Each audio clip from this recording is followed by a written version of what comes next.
Ils ont du souffle, de l'endurance et de la force de caractère. Le week-end dernier, près de 300 coureurs ont pris le départ de la Trans-Martinique, une course très exigeante qui traverse l'île du nord au sud. Marie Tricot et Guillaume Bacoul ont suivi ces trailers dans un décor de carte postale. Une dernière photo et c'est parti pour 161 km de course.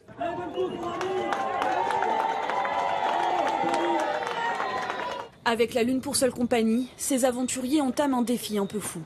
Le prologue, les 1400 mètres d'ascension pour atteindre le sommet du volcan. Déjouer les pièges et son brouillard presque impénétrable.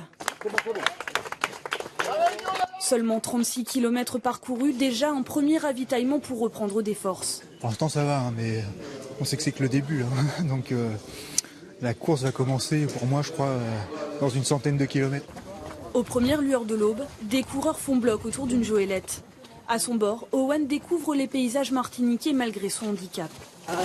Un petit cadeau de Noël avant Noël pour les enfants. Et voilà, ils sont heureux. Toute la nuit, la pluie n'a laissé aucun répit aux participants. Le parcours emporte les traces. Il y a beaucoup de boue, vraiment beaucoup de boue. Mais on fait avec. Patiner pour mieux s'enfoncer au cœur de la forêt. Ne surtout pas se fier à la beauté de cet écrin vert aussi dangereux que majestueux.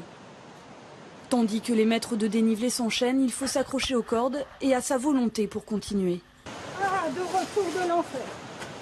Mon Dieu! L'enfer vert laisse place à un paysage lunaire façonné par les vents de l'Atlantique. 36 heures que les trailers ont pris le départ, beaucoup n'ont plus la force de courir. Seulement continuer à marcher contre les éléments, contre la fatigue. Avec pour récompense un spectacle inoubliable.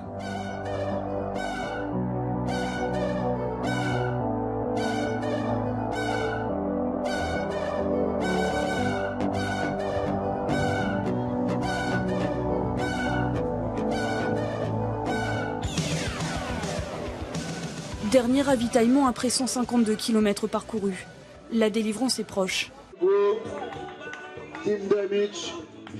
Super, 161 km en deçà. Je me suis régalé, j'adore la boue. C'est dur quand même, avec les pieds.